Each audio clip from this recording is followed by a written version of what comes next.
Looks like GHP looking at they're on the play and they got a hand with Golem, Ania, Loyalist, and 4 power. One of them is undepleted, so they can play a 2-drop on 2. Mhm.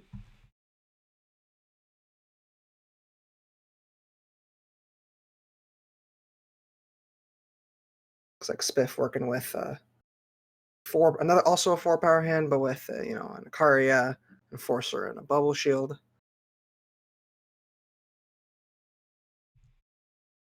Right, Spiff's going to go out with that crest first. They're going to see Akira on top. I think they're going to keep that one on top. That's a pretty good card. Yeah, Vec drawing OW. Kira. Kira. Vec OW, thank you so much for the follow. Much appreciated. Even-handed Golem here, turn 2 GHP. Turn 2 even-handed Golem's got to be one of the best plays. Yep, always. Here comes Ikaria for Spifferific.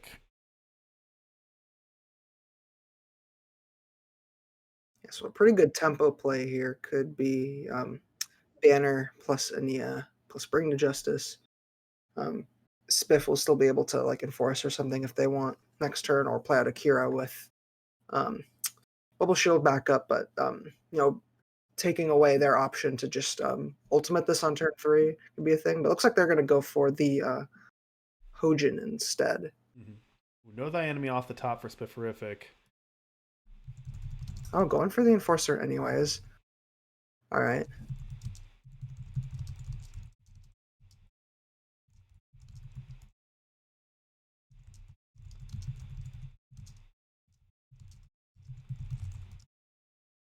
It's going right for that Loyalist. Seems like a pretty good opening, especially considering Spiff just Valk Enforcer or something, so their odds of having another one are relatively low. They're going to ultimate this. That makes sense. Yep, that's always good when you get a chance to do that, but it's also just going to be their play for turn. Yeah, with HP no Silverblade intrusion, this Ghastly Perfume is going to be brutal. Yeah, with the second one in hand too.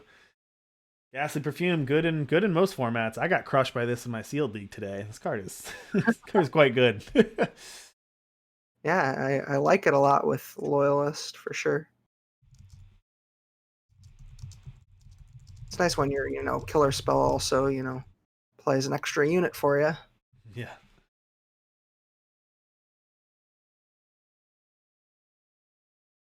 And so, given that Spiff has a pause, but that they didn't intrusion, GHP can reasonably predict that they don't have intrusion. At least it'd be really unlikely.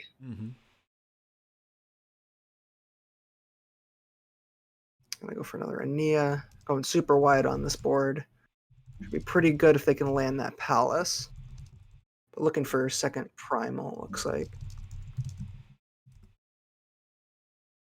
Yeah, and they have the Palace in hand with just the single Primal, as you mentioned, Bring to Justice and Gas Perfume in hand. It's interesting. So I'm specking GHP, and he messaged me. They said they misclicked and were intending to go for Golem when they went for the Hojin, which actually makes sense. That's what I thought they were going to do. I was maybe thinking maybe the Hojin was there just as additional pressure. Okay. But it makes sense that they would, want to go for.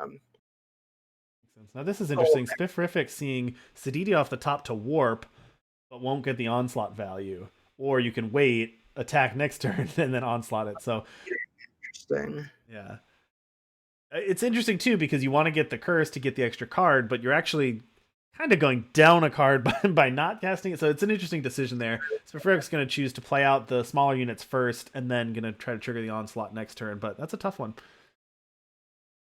Yeah, for sure. They definitely have a lot of opportunities to find that 8th Justice. And so doing that, they get to attack sooner, which means they get to, do crazy Kira things sooner. And I mean, GHP doesn't have a pristine light effect, really. I can tell something that can deal with an entire board of giant units. They can deal with one at a time. They have some good spot interaction for it, but they don't have that kind of catch-all kill a board of giant things card, pristine light. And that's definitely one of the downsides of being an even deck.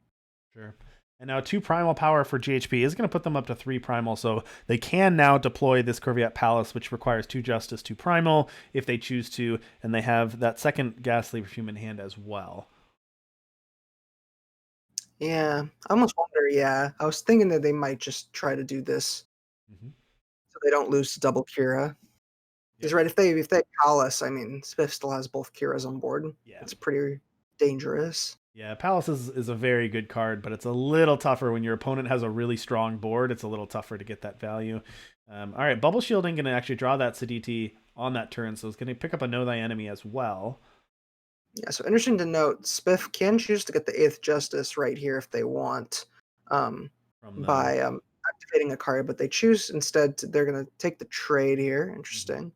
Then go for Siditi. Ooh, now they do have the Important face to note, ages. Yeah. yeah. I missed that last time. I guess he must have had that before, but missed that face ages before. So that's another reason for that. But good call there. So not going to get the curse there because the face ages blocks it, but do have some good units out here for Spiff now. And then drew a Smuggler there. So Know Thy Enemy Smuggler also pretty good. Yep, I like going for Wisdom here. I think like this is gonna die pretty much either way. Um, so being able to actually get some cards out of it is nice, and it redirects a lot of the damage. Mm-hmm. All right, so just going to take that. Take out the Palace here, essentially gaining some You know, health and some cards, but it's interesting. I was wondering, I wonder if they were supposed to actually attack GHP. I guess it doesn't matter because GHP's ended up conceding here. Spiff taking game 1. I do wonder though if you're actually supposed to attack GHP there because it's a 2-turn clock. yeah, If you really need to kill Ania, you can just Know Thy Enemy it, and yeah, they don't have a target for anything else in their palace, and the palace kind of just sits there. it's true. But getting rid of the palace, I mean, it's like hard to go that wrong. Getting rid of the site. Yeah. All right, so Spifferific going to take that game 1, go up 1-0 over GHP. Thank you, Drexob, so much for the follow. We appreciate you being here, and thank all of you for following tonight. We really appreciate everyone hanging out tonight. Hopefully you're enjoying the tournament. If there's anything we can do better, anything you want myself to do better or Doc to do better, we will do everything we can to make your night enjoyable. So thanks for hanging out with us tonight. Yeah, thank you, everyone. All right, game 2. We're looking at a hand of 2 power. Oh, we're going to toss that one back. 3 power, Intrusion, Smuggler, Siditi, and Tower. A little bit slow, but you got some power in this hand. Yeah, it's slow, but they are on the play. If they can find 4th power, they're kind of getting there, with the tower. It looks like GHP's looking at a interesting hand here. No, they kept it 7. All right. Yeah, it looks like a Marley, which they can almost cast somehow. Amazing. But they found a golem off the top, which is huge here and is gonna Good really help draw. their development. And now looking Quinn at a Quinn, yeah. bottoming it. All right. Another Silex here. Well, thanks to that nerf, that's not going to be quite as good here, but True, yeah. I almost made the mistake of, playing Elysian for too long without Silixes, and I wrote about that in my article. But eventually, I turned the corner. Stormblessed won the argument, and Silixes are back in Elysian, and so I think they're going to be good enough in these 2-faction strategies that are heavy in one faction because they're still going to be undepleted by the same time that your other options like banners would be.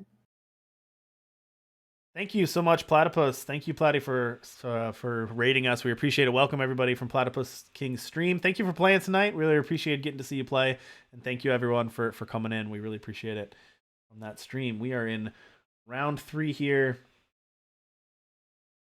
Now facing down this Hojin for Spifferific. This is an interesting play. So they got Regent's Tomb. They've also got Tower. I don't think holding up the Intrusion does anything here. So you're gonna have to play out one of your sites. I like making 2/1/1s. Yeah. Seems good. I would say it looks really good against a board of a 1/1 and a 2/1, but we know these these 2 cards are a lot more than that. For sure.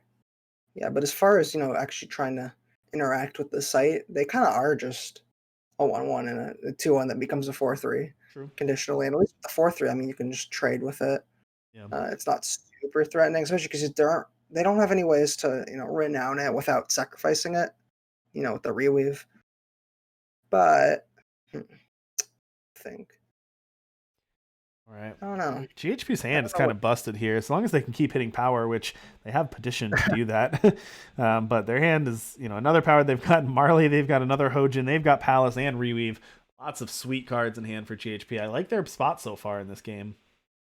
Yeah, I like this line they're taking here, getting aggressive. Bring to justicing the Hinroad Smuggler even without face just to, get in the attack with Hojin, try to start attacking down the site. I like Spifferific's hand. I've liked that so far this game, but the only awkward thing about the hand so far has been didn't really have a lot of the cheap units to kind of they had the more expensive half of their hand. So it was a little tough to deploy some early threats and then follow up with all these powerful. But, you know, getting the curfew enforcement there and then following up with the Zadidi and getting the curse to stick, that's not bad either, though. Yeah, this actually might work out okay for GHP because they're going to be able to reweave one, trigger Renown. This one's going to get pumped. They're going to be able to draw cards, and they're going to be able to Huntress this Tojin, Mm, kill the Sadidi, and then kill the site. yeah, this So is they going can to be a kind of huge do it all Huntress. here. Yeah, it's actually a really good turn for GHP. We mentioned this before because of how the imbue works. That Hojin's going to go up to a 5/5. This Huntress is going to be a 7/6. Take care of that Siditi and unlock the Hojin again for an attack. So taking out Spifferific's best unit, dealing some damage, gaining a bunch of health, and taking out the site. Whew. As you mentioned, pretty great turn there for GHP. And a crest off the top Yeah. here for Spifferific. Now the one downside is sabotage. I mean, can't hit site. So this palace is going to stick around in GHP's hand. Could potentially wreak some havoc on this board for sure. Yeah, forced to take that petition there, unfortunately. Here comes the palace.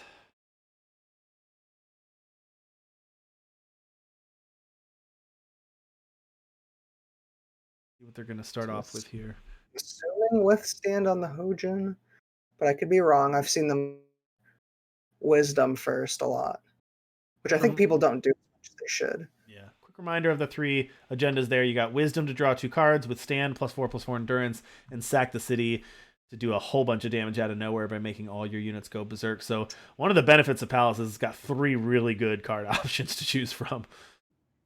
This is interesting here. So they actually targeted the Golem, which I kind of like. Spiff can. This makes it harder for Spiff to protect the site. Because otherwise they could just chump block. But now they would have to chump block 2 things, or they would have to use the intrusion, which also doesn't seem ideal. The GHP is playing this really well. Definitely like finding lines that I would not have found as early. Just going for them right away. It's almost like they know this deck like the back of their hand.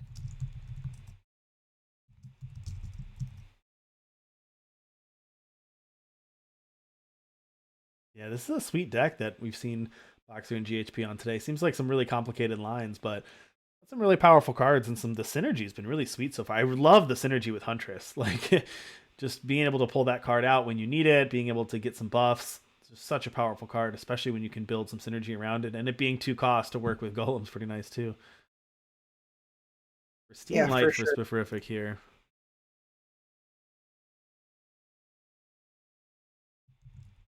All right, interesting. Yep, so doing that, going for that, makes sense. So GHP can actually hardcast Marley here, which is incredible. I didn't know if it would ever happen, but looks like we got there. Yep, the 4 fire. There's the 4th fire. So Marley is eligible play here now. Yeah. So essentially, no matter what GHP does, Spiff can go ahead and kill the site. I guess the question is, how hard does GHP want to make it for that to happen? Mm-hmm. They probably do have to attack in order so they don't trigger the site. And then they do this. They probably assume silence the flyer just to force a chump attack, very least. All right, so I'll read Marley for you. 4/4 Aegis, Surge +2/+1 and Overwhelm this turn, and then summon. You may silence an enemy unit or kill an enemy relic. Not relevant right now, but being able to silence, as you mentioned, the flyer, pretty useful here. Yeah, it's not huge, but it basically means that they get to eat a 2/2 within making this exchange.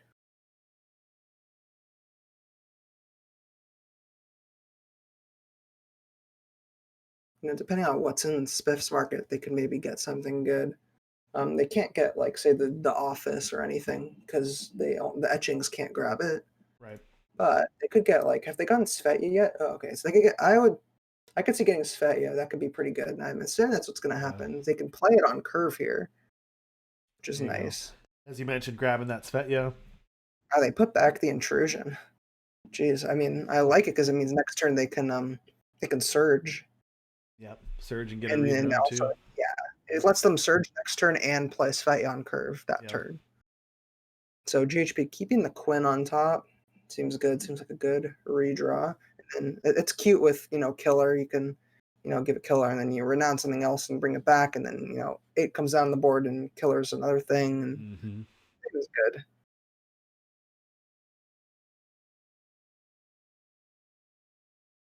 If GHP wants, they can, so it looks like they're gonna Ghastly Perfume here.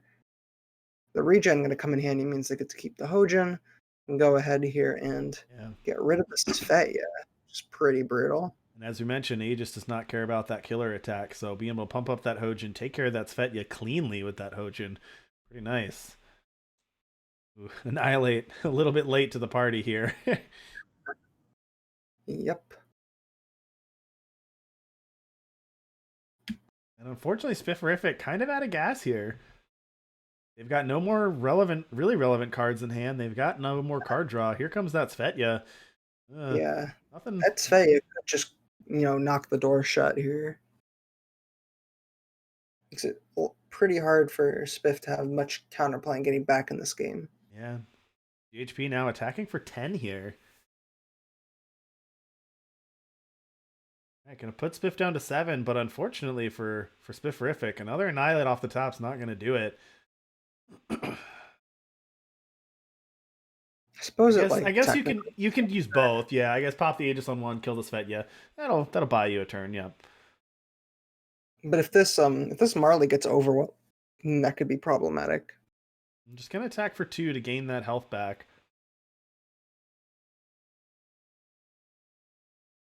So let's see.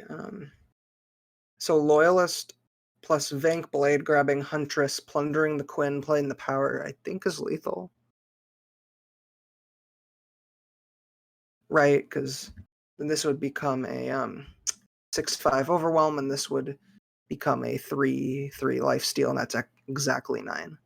They're going for Golem instead. Golem, yep. Yeah, I mean GHP is pretty likely to win this game either way, but I think they did have a lethal line this turn if they wanted to or saw it. Probably not going to matter. That Rune Hammer is going to take care of the only unit. GHP's got lethal out. Tower can make 2 1/1s, but that's not even going to be enough because GHP can just take one of them out with the hammer and then has more than lethal coming through after that. So GHP is going to take that one. I believe that's tying that up, correct? I think so, yeah. That's 1 game apiece. Right. Yep. Yeah, Spiff won game 1. Spiff won game 1, so they're going to tie that one up, take that to game 3. Yeah, that deck looks pretty fun. I'm going to have to go through some reps with that, but that also seems like the deck where you're going to have to get some practice and sequencing in because, I mean, I love the interactions of that deck for sure. I definitely want to try building a version that is, that's Huru. I know you lose, like, Quinn and Marley and some of that stuff, but, like, maybe being Huru would make the power base a little more, tuned to my liking, personally. But, seems like it's working pretty well for Boxer and GHP this evening. Absolutely. And updates from around the room on the back tables here. Boxer did take it 2-0 over Tyler's even Felm deck. So Boxer's going to go to 3-0. Great player, having a nice record here tonight. I Am Straight also winning. They're going to go to 2-1. And then Kolakoma taking it over WSG Ron. Kolakoma going to go to 2-1 on the night as well. All right. So game 3 here, critical game 3 for these two players. Again, both of these players starting out at 2-0. So this is a really big match to see who's going to take on the Boxer in the next round to try to get that undefeated slot. Pretty good hand for Spiff. Got all your power you want. Akaria, Kira, Justice Etchings. And then GHP's got a tough hand here. Seat and Crest, but that's all the power. Yeah. They're going to toss that back. Ooh, this hand is... Ooh, all right, they're keeping it.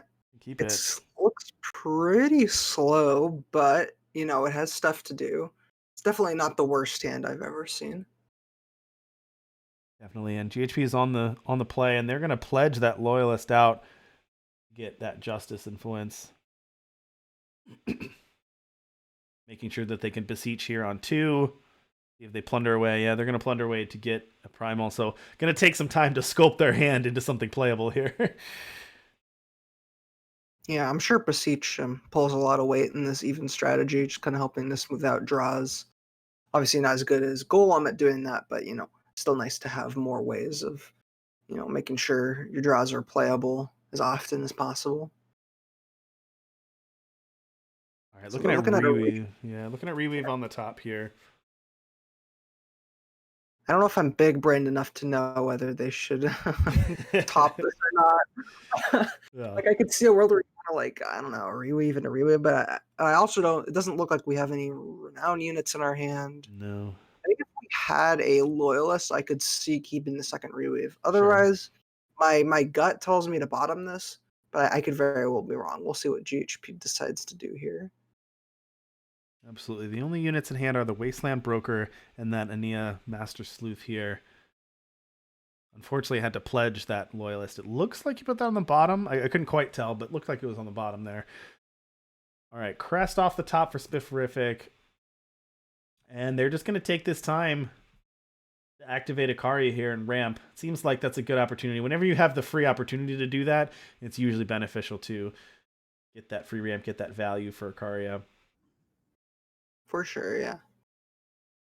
There's definitely like there's an opportunity cost to playing something else when you can ultimate this, especially early on curve. Mm-hmm. And sometimes it's easy to forget, right? You have something you want a Valk Enforcer like somewhat, but it's not crucial that you do it. So you play the Enforcer, but then you kind of lose the potential value of this activation. Happens a lot. All right, let's see what GHP pulled out of the market there. Looks like innate conviction. Yep, that seems reasonable. Yeah. Lots of X3s, but Spiff does have the Silverblade intrusion. Makes sense that GHP would do that. I mean, they don't know about it. They know it exists. Yep. But I also I do like attacks here. Again, don't know about the intrusion. Got to be doing something. And often you just got to make them have it. I like this hand for spiffirific, drawing Siditi into Svetya there. Oh wow, GHP baited out the intrusion. There you go. There's the intrusion coming from Spiff's side. Tekken for 3. I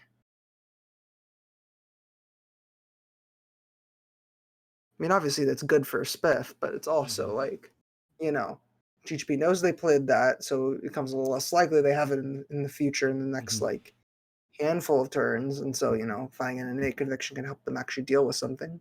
True, and here comes that reweave. And we're going to get Marley there. Okay. And Marley's going to go ahead and silence that Kira. It's great. I mean, while they're tapped out. Intrusion does not care about silence, and while you're tapped out and don't have the bubble shield up, take that opportunity to do so. So tower off the top here. You do have a bubble shield, so out of the intrusion, they've got a bubble shield available. They're going to keep Smuggler on top. Seems good. If you look at GHP's hand, they've got a Quinn. They've only got one fire source. Yeah. This is not the first time we've seen the influence be impactful here. Wow, but we got an innate conviction off the top to be able to deal with something. There we go. That's going to cleanly take care of that Ikaria, and you get the warp value off of it. Very nice for GHP. And because of their face age, just dodged the curse from Siditi as well. This Svetya, though, could be especially brutal, even if they do find the fire source. Yeah, I mean, Spiff's applying a ton of pressure here. There we go. Going to Justice Etchings, grab a Regent's Tomb, and play out that power to be able to hit that Svetya, which means no Queen coming down next turn, even if you had it. No warp value off the top, and just a Primal symbol, and that's just going to be it. Terrific. Those cards, it was a little bit slow going there, but had just enough protection and had just enough power to back that up. Is going to take that one 2-1 over GHP, and they're going to go 3-0